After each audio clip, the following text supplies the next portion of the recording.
Here's the Gemara. So we're holding, like I said, about 7, 8 lines from the bottom on 15b on Tesvav Amid Base. So the Gemara is talking about over here.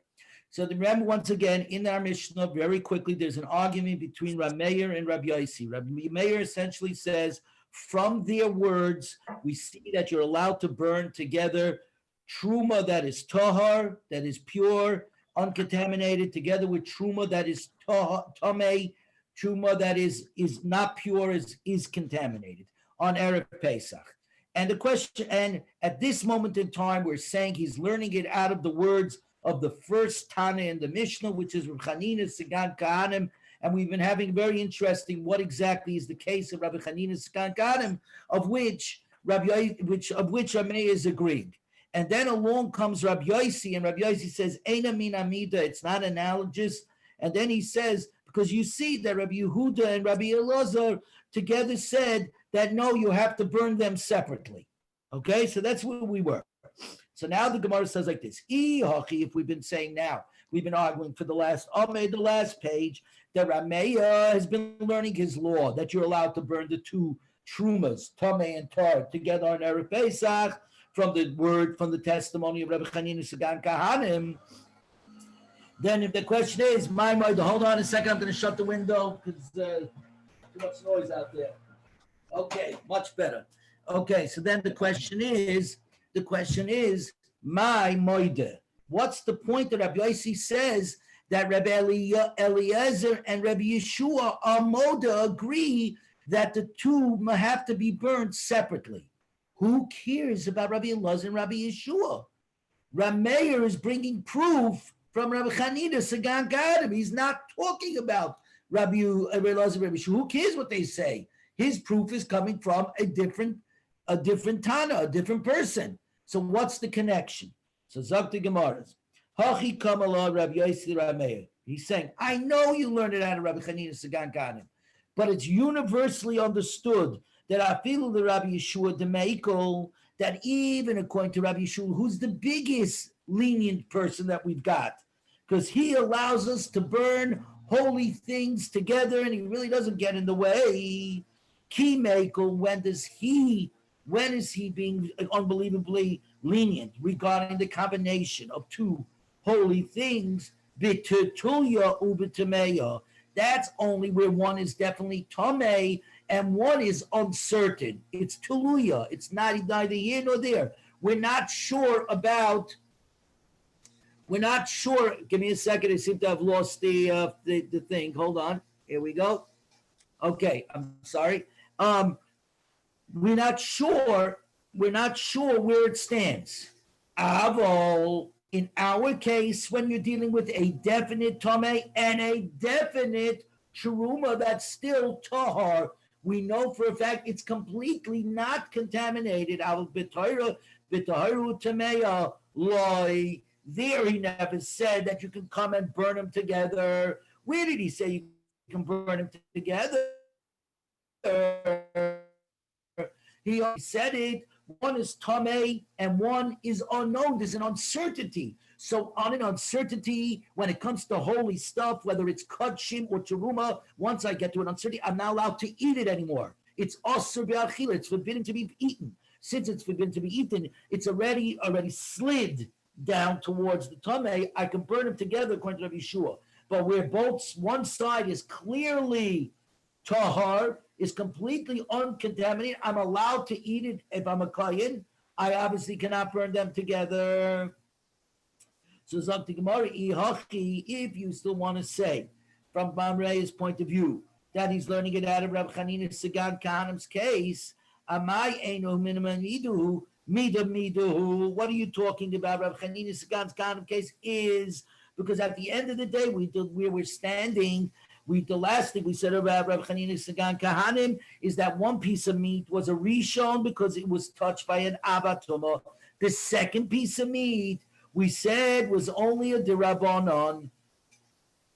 Okay, we said like this. We said like this, that what are we talking about? We're talking about burning the chametz in the 6th hour. The 6th hour is only rabbinically forbidden because it's in the 7th hour that it becomes biblically forbidden because that's when we bring the carbon Pesach. Since we're only dealing with a rabbinical in the 6th hour, it matches up the case to the case. So therefore, we can say our rabbinic case can be brought. What's being forbidden rabbinically is saying rabbinically our truma, even though it's tar, can no longer be eaten and needs to be destroyed. Since it needs to be destroyed, it can be now burned together with the Talmud Chametz. Zakti Gemara, Amar Rabbi Yirmiyah, no. In the case of Rabbi Chanina's testimony, when we talk about the meats that were contaminated, this is what we're saying. This is the real case. We are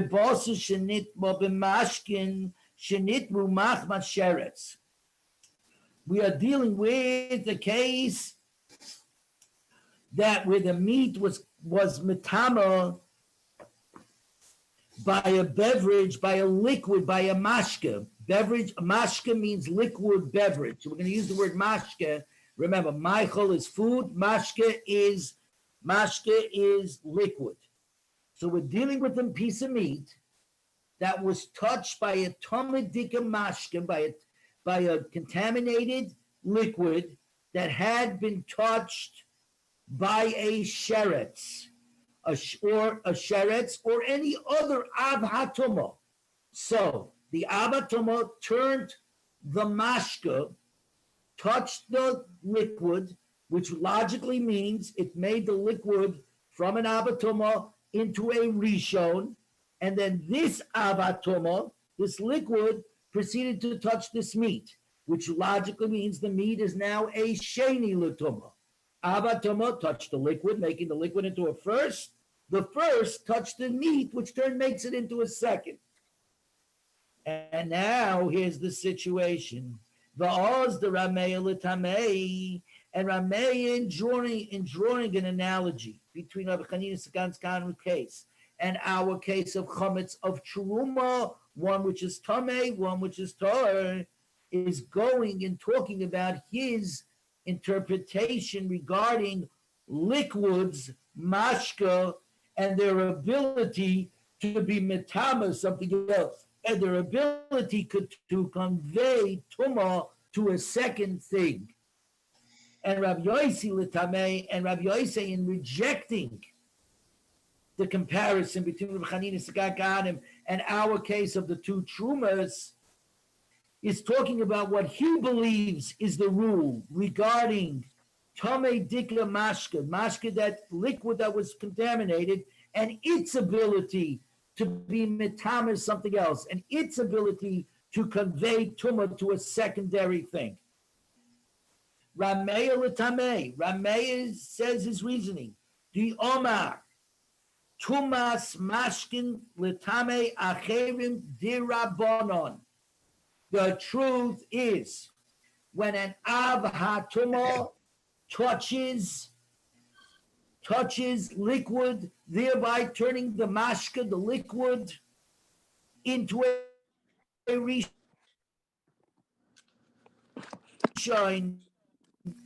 it itself is tamei. But biblically speaking, that's it. It can no longer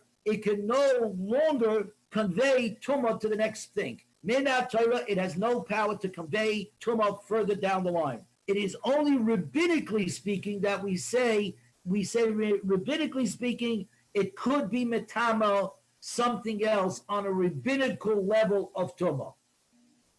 So mashka, liquid, only has the power to become tamei itself, according to the mayor, but minat Torah has no power to go further and be metamei and to convey further down the line.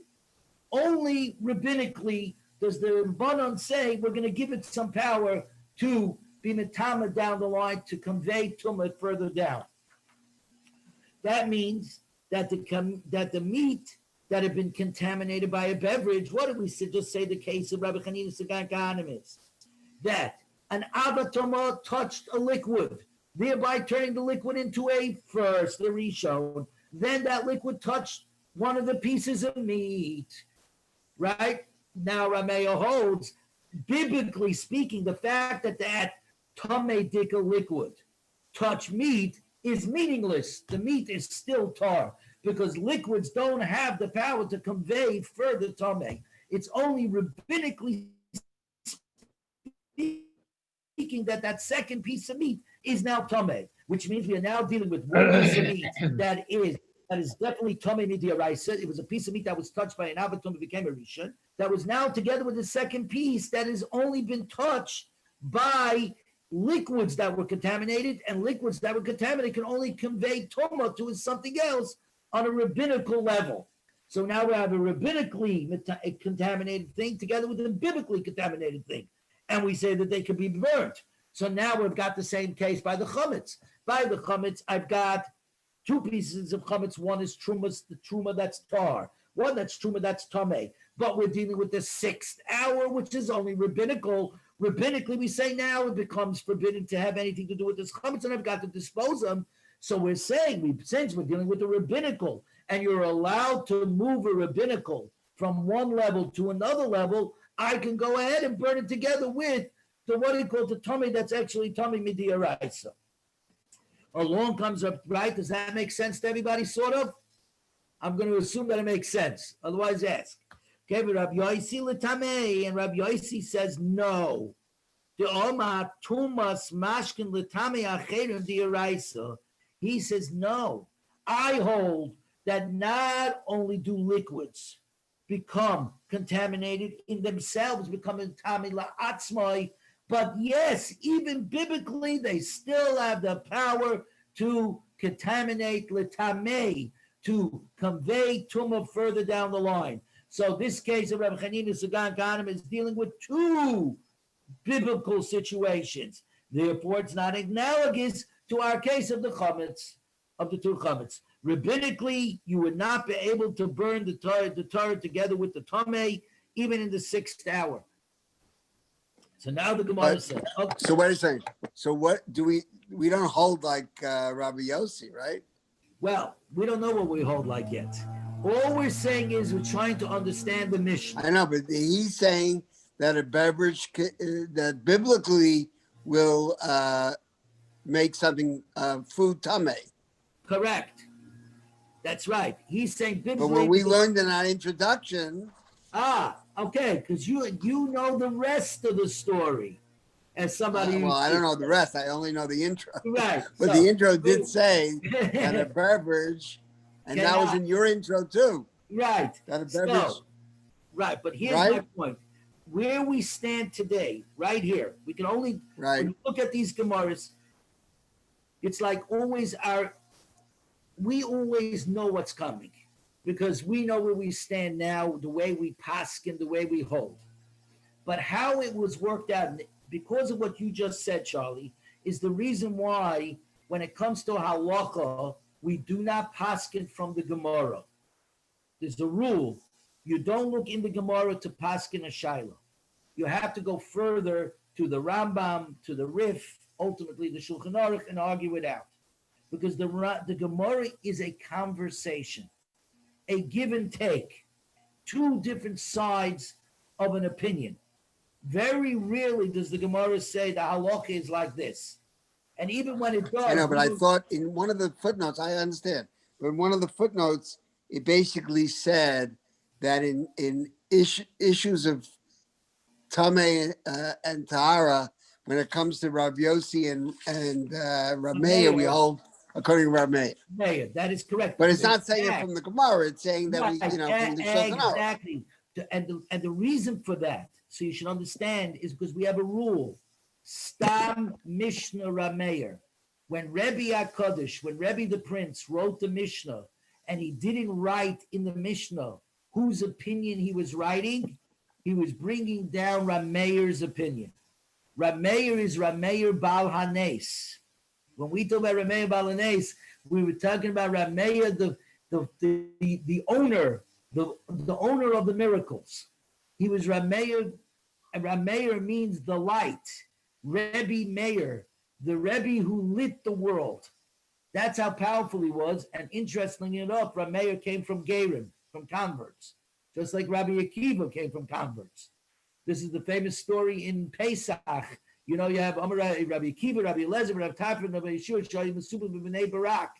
What makes it great about that story is that every one of them, their grandfathers were not in Egypt under the slavery, because either they were Kahanim or Leviim, or they all came from converts. So nobody over there actually had family members that were involved in the slavery in Egypt, but then still were up all night.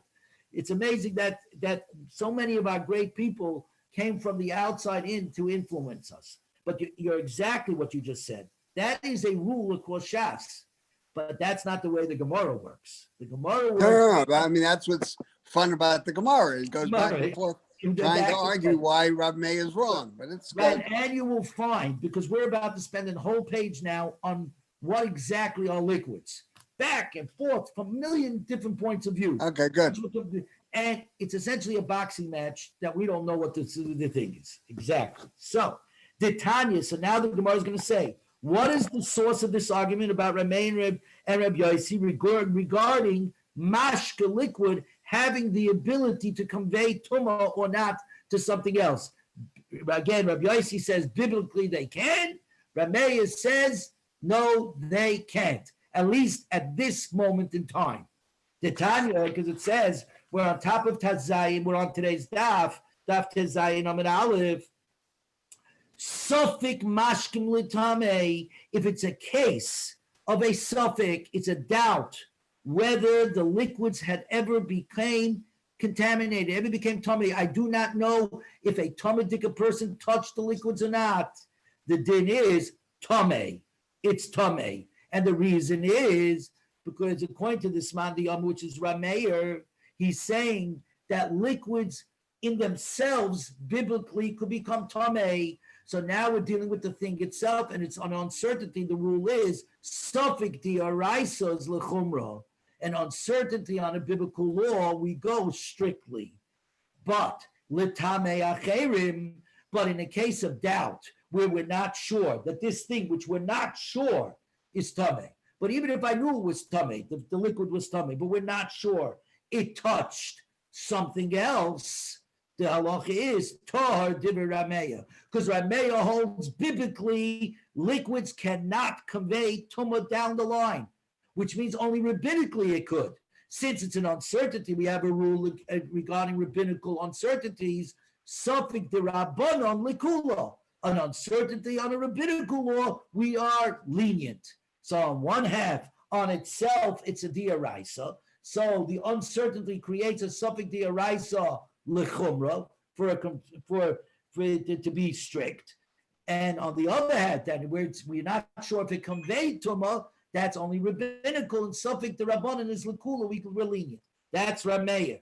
V'chein hoya Rabbi Elazar amar b'devarav, and so did Rabbi Elazar say like Rameir's words, which looks like Rabbi Elazar is agreeing to both that biblically liquids could become tamei in themselves, and biblically they cannot convey tumah further down the line.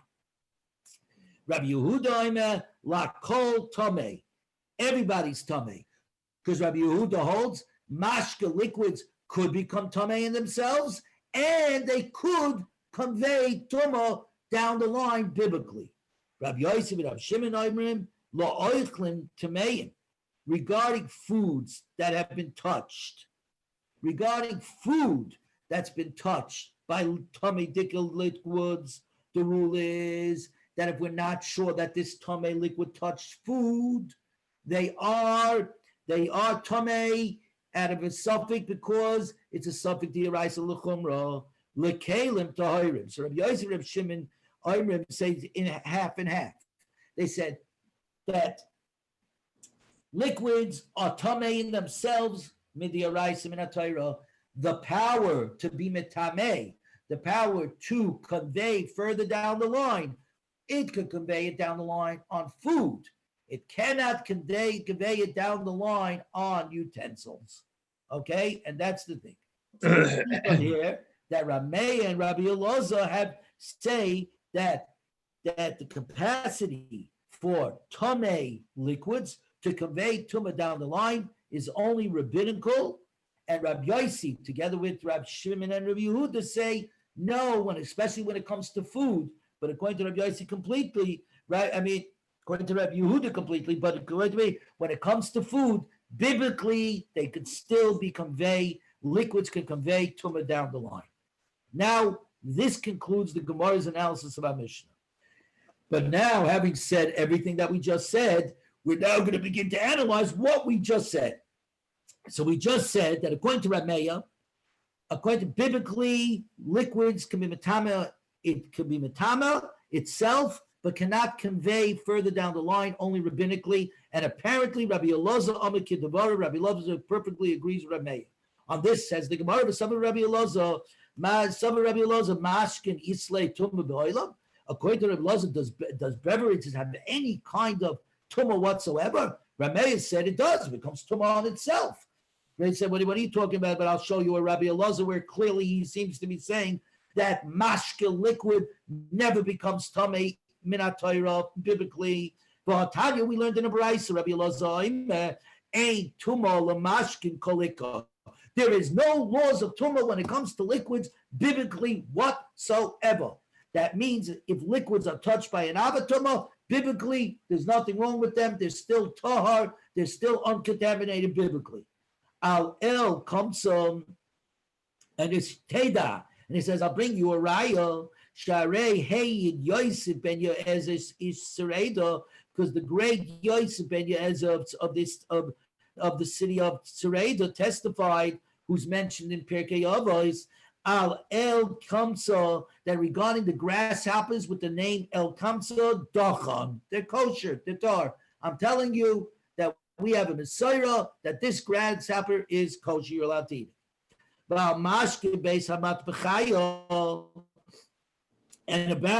And about the liquids that are found in the Beis Hamikdash's butchering place, which is known as the Beis Matbechaya. On the side of the Beis Hamikdash, in one of the side rooms, there was obviously a place, the back office, call it. The front office was the Mizbeach, but the tabernacle where all the sacrifices were brought up, all the holy offerings were brought up, but where did all the work take place? The washing off of the blood and all that, the cleanup work. That took place in the Beis Matbechaya and the butchering place. So what kind of liquids were there? Obviously, the blood, and it was water. So it says, Rabbi Yosef ben Yisrael, regarding the beverages, the liquids, the blood and the water of the place of the Beis Hamikdash, Dachan, they are tar, then it was not subject to Tumah. Now, what does this mean about the Beis Mikdashaya? If biblically we would say that liquids do become Tomei, liquids could be contaminated, well then if biblically that's the rule, then that rule should very well just as well be in the Beis HaMikdash. There's no difference between the butchering place and the Beis HaMikdash and anywhere else. If the rule is that liquids could become Tomei, could become contaminated within themselves, then they could become contaminated anywhere else. So what did he mean by saying that in the butchering place, in the Beis HaMikdash, they don't become the what he called the Tomei? Elamai, Mina Torah, liquids do not become Tomei. If an avatuma touches liquids, they are tar. It's only rabbinically that the Rabbanan say that no, liquids themselves rabbinically could become Tomei if they get touched by a Tumah D'Oraisa. But since the rules of that a liquid only get Tomei are only rabbinic, there is a rule that the Beis HaMikdash loy gozer Rabbanon. In the Holy Temple, the Rabbanon never made gezeros, never made one of their restrictions. The Beis HaMikdash was off limits. In the Beis HaMikdash, that was purely biblical. There were no rabbinical restrictions. So therefore, that's what Rabbi Elazar Yisrael is saying. The truth is, the liquids are all on a biblical basis tar. It's only rabbinical that there are, sir, that they become tamei, and the Beis Hamikdash, because it's in the Beis Hamikdash, it's tar. We don't have like Gazer Rabbanan. But that means that Rabbi Elazar is saying that there's no such thing on a biblical level as tamei when it comes to liquids. Then in that case, how can he agree with Rameir? How can he say V'chein Hoyer Rabbi Elazar Omer Kidavarov? How can he say like his words? The Rameir says Sufik Mashkel Tamei because that liquids could become tamei midiaraisa in themselves. It's a steer, it's a contradiction in what Rabbi Elazar seems to be saying. Says the Gemara. Okay, I can get us out of this at least on one way.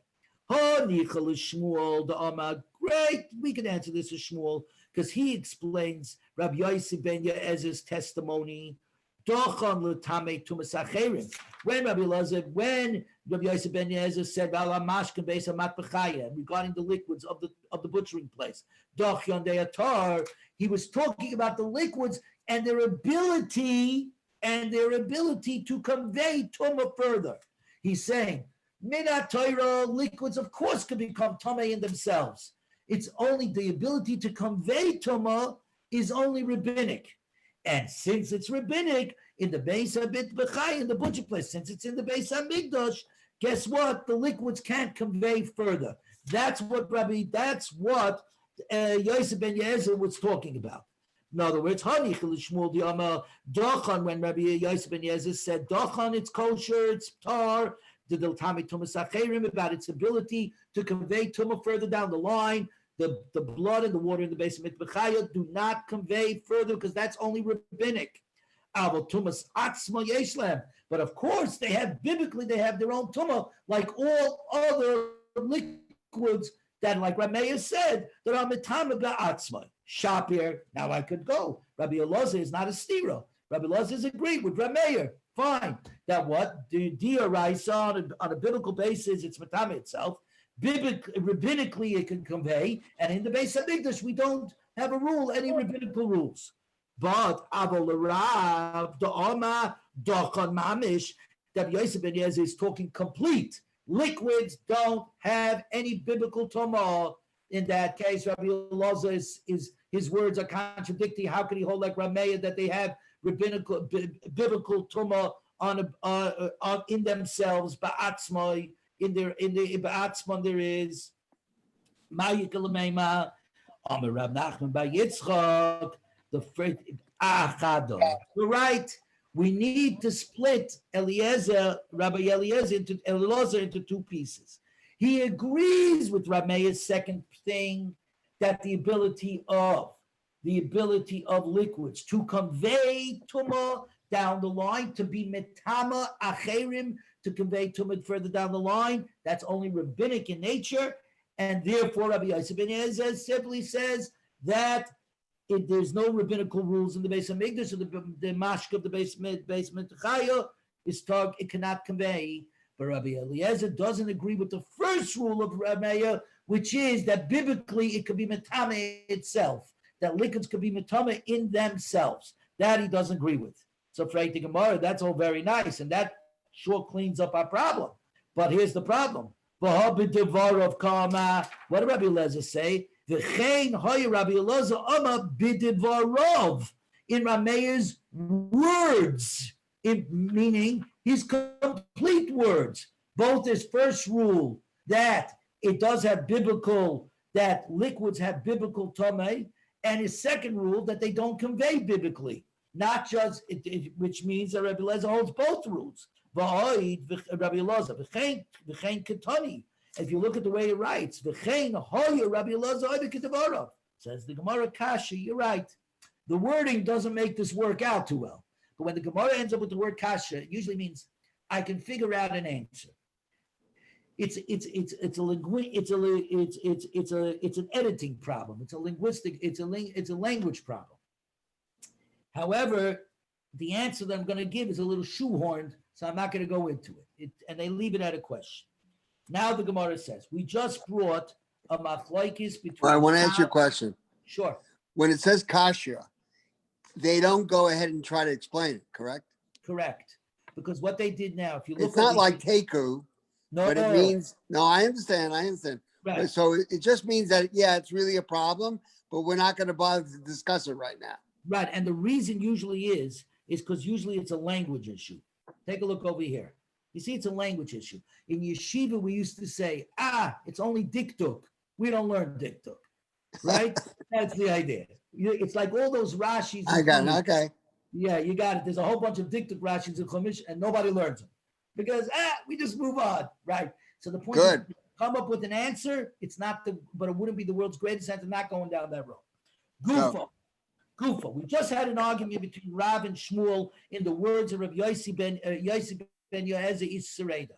Does he mean when he says that Mashkin Beis Hamet V'Chaya regarding the liquids of the butcher place, the dam and the mayim, the blood and the water, Dochyon, the kosher? Rav says it means that he come to tell us that biblically speaking, liquids do not become tamei. They don't become tamei in themselves, and they certainly can't convey. And Shmuel says no, they do become tamei in themselves. And when Rabbi Elazar ben Sreda says Dochon about the liquids of the butcher place in the Beis Hamikdash, he's only talking about their ability to convey, because conveying is only rabbinical. Gufa says the Gemara, Rabbi Amadocha Mamish, when Rabbi Yosef says. Can I say 2 seconds? If Sure. we're running late, I'll do it afterwards. No, that's okay. Well, if you guys don't mind. So I was listening yesterday for over an hour to the after the Shloshim for Lord Sachs. It was fabulous. You have to watch it. By the way, I sent it to you, Jeffrey. I sent you the link to the memorial. If you look at your WhatsApp, you'll see it. I sent. It's magnificent. It was magnificent. It is definitely Prince worth Charles. watching. So what happened was, Rabbi Sachs, they did a beautiful job. Beautiful. So Rabbi Sachs brought up the fact that Rav and Shmuel have their machlokas, and you hold like Rav almost all times except for three times. And one of them has to do with whether you're allowed to light on Hanukkah. I thought it was very appropriate. Beautiful. Whether you're allowed to use one candle that is lit to light the next candle. And Rav says no, because you're taking away from the mitzvah of that one candle and you're wasting it on another candle. And Shmuel says, no, you should do it because, and what Lord Sachs said, that's where people today, where they're afraid to help out other individuals because they're taking away from their own, spirituality because you're helping somebody else who's less spiritual. And Lord Sachs says just the opposite. By helping somebody else out, like the candle who lights the other candle, you're making it even a greater mitzvah. And so that's why we hold according to Shmuel. That's right. And I thought it was beautiful. Right. And in fact, I will take it further because I don't want to get into that because it's a whole long schmooze. Rab was in Surah. Surah is in Babylon, was in the woods, was a suburbs, almost like a Boca Raton. Yeah, he was from the affluent guy. Right. Shmuel, the reason why is he actually was like Rabbi Aaron Kotler first moving down to Lakewood where nobody was. He wanted out of yeshiva where nobody was. You have no distractions. Shmuel was in Nadoy Pumpadisa. He was in the New York of his time. Because Shmuel said just the opposite. You have to be a person of the world. You have to be in the world. The Torah has to be in the world. Shmuel was the Risham Shmuel Hirsch of his time. Rav was the Chassidim of his time. Rav was the one into Kabbalah. Shmuel, as you go through Shas, you will see Shmuel is the doctor of Shas. He was always giving medicine thing.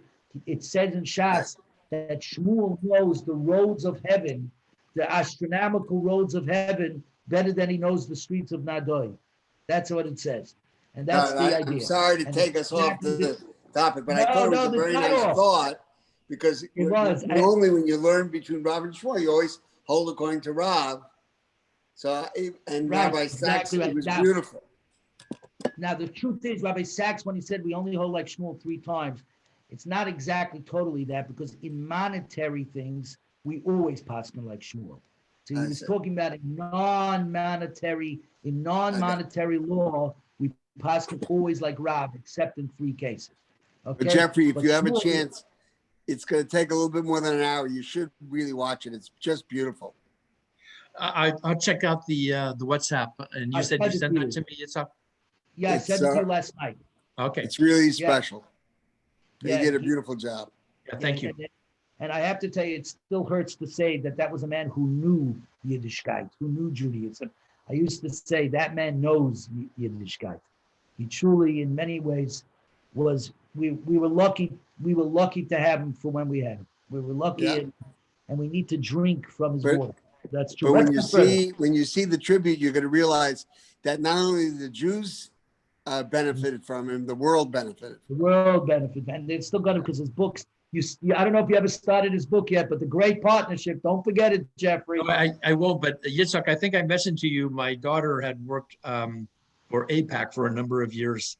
Right. And he met Lord Sachs and had a conversation with him and heard him talk on a number of occasions. And she said he was just incredibly amazing. Yeah. That's truly. And whoever was touched, and I never met him, and I consider him my Rebbe. So Yeah. there you go. Never met him, never heard him live. There Yeah. you go. And I consider him that. Anyways, says the Gemara Gufa, Rav Amadach and Mamish when Yosef ben Eliezer says that the mashka of the butchering place are literally Torah. It means because mashka never becomes tamei on a biblical level, not itself and not to convey. When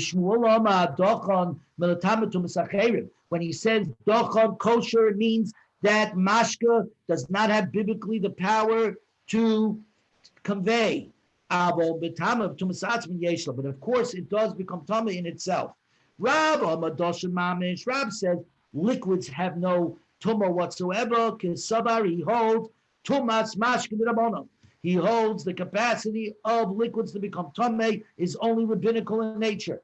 The chi goes rabbanan, and where do the rabbanan decree that something should become subject to tumah? B'mashkin di'alma, only with regard to everyday liquids outside the temple. Mashkin beis hamatrit chaya loy gazru.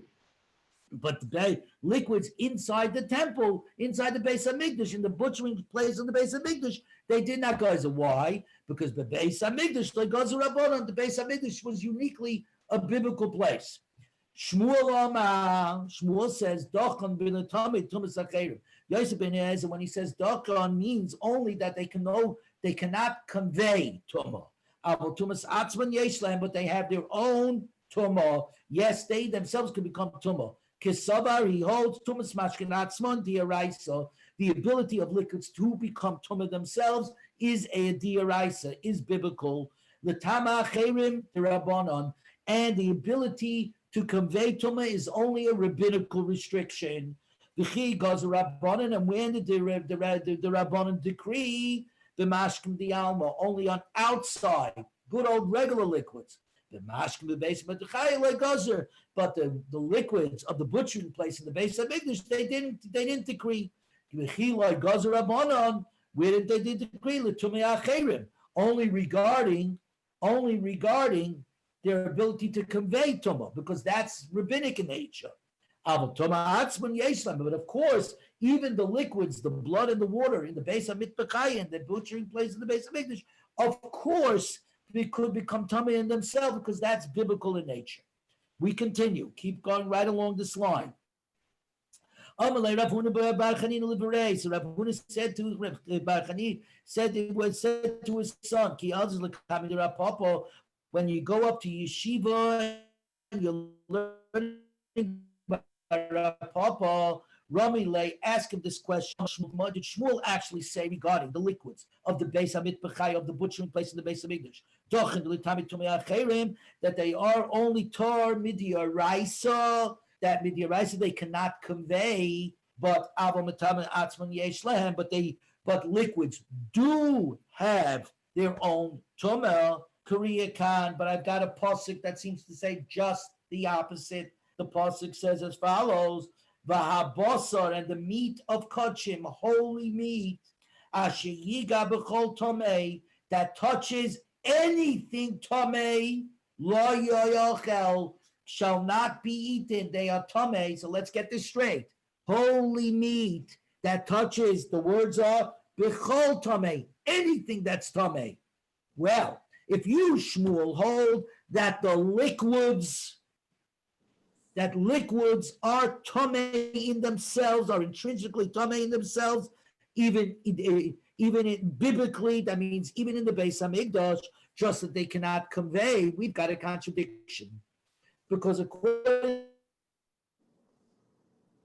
to this pasuk, if I've got meat of kosher sitting in the butcher place, and let's say the water in the place became tamei, according to Shmuel, and if that water then touches the meat, according to Shmuel, biblically, it cannot convey tumah. But what does this pasuk say?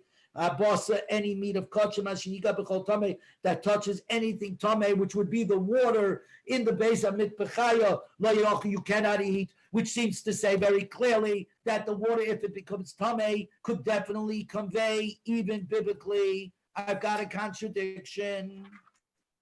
Zokti Gemara, Amar Rav Shisha b'rei Rav Aidi, mi di dehavia revi b'kodesh. No. When the Torah Kedosha is saying, when the Torah says that we're going to make the liquids, that liquids can become tummy within themselves, what level are we talking about? We're saying as follows, okay, that in other words, because the liquid, yes, could become tummy, but it becomes tummy on a level 4. A revi. Remember, we said that even Rishon is everybody. Sheni Chulin stops at the 3rd level. That's it for Truma. The 4th level, that's it for Kadashim, and there's no lower level, which means that they're puzzle. They themselves are tamei, but they no longer can convey tamei. So what are we saying over here? The water that is tamei midya raisa, the liquid that is tamei midya raisa, is only tamei raisa on a 4th level, like kachim, like the actual kachim, which means that it does not have the ability, even biblically, to convey, because there's nothing lower than a 4th level kachim. So that now answers our problem. Yes, the liquids minat Torah could become tummy in themselves. And yes, the pasuk says any holy meat that touches anything that's tummy shall be thrown away, which means that everything else could be conveyed. It could only convey if it has the power to convey biblically. Anything on a 4th level on kachim, or a 3rd level with truma, or a 2nd level with chulin, forget chulin, but that's the point, can no longer convey biblically. So we don't have a problem. Yes, it touched, but it doesn't have any power. The power is gone. It was so weak to begin with. It's only on a 4. It cannot create a 5th. Right? That makes sense? Let's go further. Maskebla Rav Ashi, Revi by Kodesh La Yikri Tome. Wait a minute. Something that's on the 4th level, we said this before, is no longer, we don't use the word Tome, which connotates that it itself is Tome and has the ability to be Mitame, has the ability to convey Toma, right? We use the word Psul, Puzzle. And what does puzzle mean? Puzzle means that it itself is Tame, but it cannot convey. But the word we use over here, Hi Ikri Tame, but over here we were talking about the words Rabbi Yossi ben Yezer said. It said like this: he's talking straight up Tame, which means that it's not on a 4th level. And for the Gemara, kasha, it's a kasha. And once again, Charlie, it's a kasha because again, it's an argument in language. It's an argument in language. It's a question. It's a good question, but we can get it. We can twist ourselves out of it, right? And so the Gemara doesn't take it further. Now, that was in Shmuel. Rav said that minat Torah, biblically speaking, no waters, no liquids can become tamei at all, and they certainly can't convey. That's what Rabbi Yossi ben Yezer was talking about. So now the Gemara is going to bring a whole bunch of questions to say, Rav, that's impossible to say blanket. Biblically speaking, liquids do not become tamei. Toshma, the pasuk says, "V'chol mashke sheyishta b'kol kli tamei." Any beverage that can be drunk in any vessel should be tamei. The whole pasuk actually says like this: Mikol ha'oichel asher yoichel asher yoboy olav mayim yitma v'chol mashka asher yishta b'chol kli yitma, which translates like this: of any food that is edible, upon which water comes, shall be tame, and any beverage that can be drunk in any vessel shall be tame. So this pasuk says straight out that liquids, beverages could become tame. V'chol asher kol mashke, any liquids asher yishta b'chol kli yitma. Says the Gemara, ma yitma. What does it mean over here? Mitma hechshir. It means to make food susceptible to tame. Remember, we said this before. All food has to be touched by one of the 7 liquids to be considered ready to be eaten. And now, since it's ready to be eaten, it's now on the level that it could also attract tumah, which is the reason, by the way, you know that we always wash everything that we do. We wash our hands, we wash our fruits, we wash our vegetables. We think we're doing it because we're getting rid of the pesticides. No, we're actually doing it because we hold it's kind of disgusting to eat fruits without putting liquid on them beforehand. We put liquid on foods in order to ready them to be eaten. It's a proper way of doing things. But in getting them ready to be eaten, they've now reached the letter of they can be susceptible to tummy. Is everybody okay if we go a little further? Charlie, Jeff, we're okay? Yeah, keep okay. going. Yeah, good. Tell me when you want me to stop. Hayitma hechshir. And when it means hechshir, it means to make that the beverages will make the food, by wetting the food, will make the food susceptible to tummy. Says the Gemara, we don't learn that out from the back end of the pasuk. We learn about the first end, which I read you before. Any food that is edible, of which it says on which water comes onto it. Now, obviously, what does that mean that it's edible? What's the definition of edible? It means something that you put water onto it, a liquid onto it. You wash it first, right? So I don't need the second half to tell me this. So says the Gemara, nah. And today we understand this Gemara better, as you'll see. Because what is liquids? What is water specifically? When we say that water is the liquid that makes things susceptible to tumah, makes them ready for tumah, we've got 2 kinds of waters. Chad b'telushin, we've got water. I'm going to use water here as the liquid, right? Chad b'telushin, we got water that's detached from the ground. It's already been removed from the creek, from the source, and is already being ready to be processed and bottled. V'chad b'chaburin, and here we're talking about spring water and the rainwater that's still in the ground. It's still at the source. V'tzericha, and I need both. The iyashmina b'telushin, if the Torah was telling us that beverages, that liquids, make things susceptible to get tumah by being wet, by wetting food, that's in regard to detached beverages. That means they've already been bottled. Poland Springs and Perrier have already bottled the water. They've taken the water out of the source and they put it together, because by pulling it out and processing, we're showing that it is now choshuv. It's significant to us. And if it's significant to us, now it could help. Now it could make things susceptible to tumah. If it's still in its source, it's still in the ground, it's not been used. A malloy, I might have thought it does not have the capacity to make food susceptible to tomei. But the other way, if I'd only taught the rule with regard to water that's still at the source, because they're still in their original place, they're significant. And we know this because on every Poland Springs bottle, it says straight from the source. And if you ever look at Perrier, it says straight from our secret source in France. So you see, the source is very, very important. That it comes directly from the spring water, wherever they're getting it from.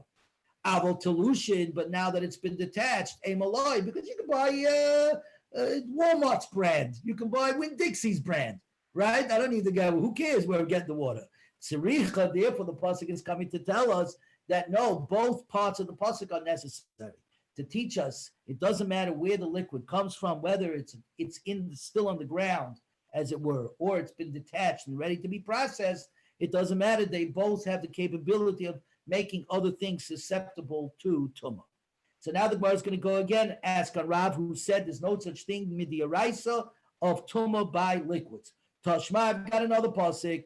Ach mayin ubar mikveh mayim yiyatar. Only a spring or a citron or gathering of water shall be tar. Shall be tar. This teaches us that water that which is attached to the ground, that cannot become tameh.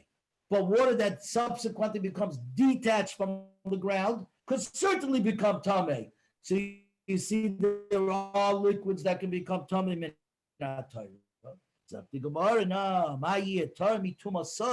From your tumah, meaning that when you go to the mikvah, it has to be water from spring water to be mitar. Mayim shehuvim, gathered water, that doesn't mitar. Now the Gemara is going to go further. The Gemara is going to go off a bit on a tangent, which like we did today. Simply from one word to the next, it's going to say, since we're talking about separated waters and not separated waters, let's go off on a tangent. But is it a fact that detached water could create susceptibility for something else? If it wets something else, it can make that other thing susceptible to tumah min ha'torah. But Rabbi Yossi, the son of Rabbi Chanina, says, "Mashke beis hamitbechaya, the liquids of the butchering place of the Beis Hamikdash, loidonin shem dochan. Not only are they tahar, not only are those liquids tahar, they don't even go ahead and make other things susceptible. Now, if you want to say detached water had the capability made, what do you call it? Now, if you're going to say that detached water, right?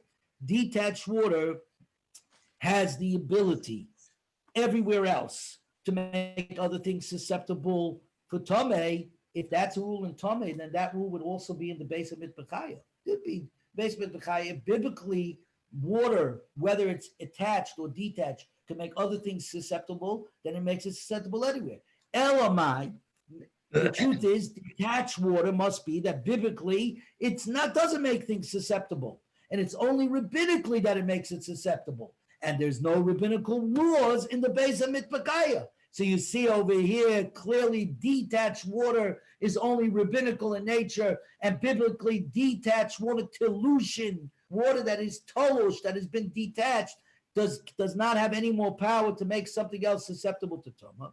Something Gemara, no, we're not talking about the water. Tirguma aladam.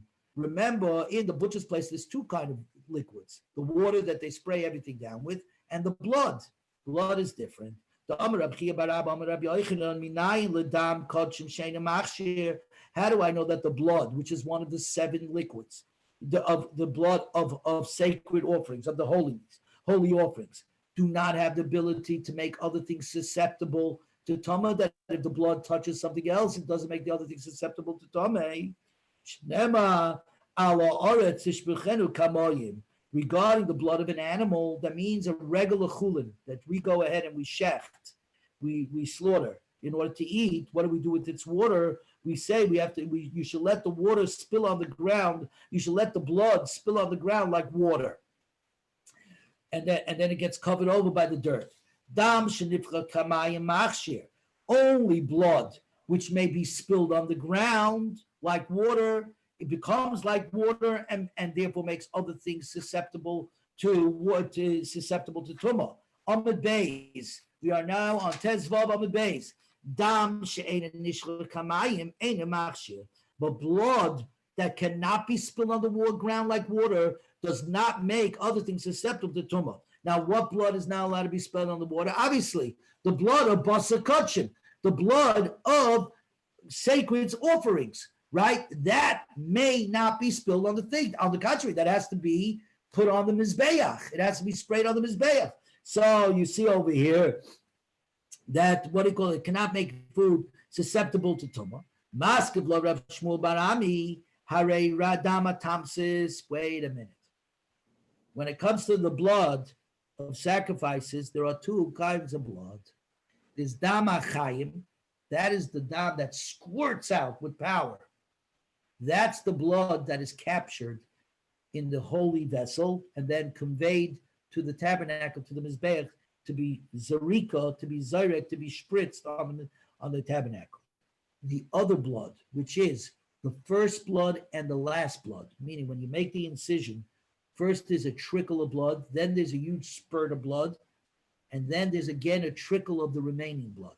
That's called dam hatamsis, the trickling blood. The trickling blood says is the halacha nishbach kamayim, which is allowed to be spilled on the ground like water. So this is again dam like water that is allowed to be spilled on the ground. But the rule is that it cannot generate susceptibility if something else touches it. Amalei Rab Zera, put that aside. Excuse me. What? What? Yitzchak, Yeah, I'm sorry, but I have a 9 o'clock meeting. Okay, so we're going to end right here. Okay? I'm sorry. No. We're going to end right here. We're going to end in a minute anyway. It's fine. So let me just answer the question. Amalei Rab Zera, hine dam le dam atamsis, leave the blood of trickling aside. Dafilu chulin nami loy machshir. Even on chulin, it doesn't have the power. Could be Minei Rabbi Shmuel, Rav Shmuel Barami. The Amar Rachman, because the pasuk says, "Rak chazak, be strong, levilti, the oichel adam, do not eat blood, ki adam hu nefesh. The blood is life. Dam sha nefesh yoytze bo ikar dam. The blood which is life, dam achayim, the spritzing dam, that's considered blood. Dam shein nefesh yoytze bo ikar dam does not get the name of dam, doesn't get the name of blood, so therefore it's not part of the 7 liquids that could make other things susceptible. It doesn't have the name, and this shows you the power of a name. That even it doesn't even get the name water. It loses its name, period. It doesn't no longer fits under the categories of one of the 7 liquids, and that's it. And therefore it goes in the garbage. And therefore doesn't have the power to be susceptible. Very good.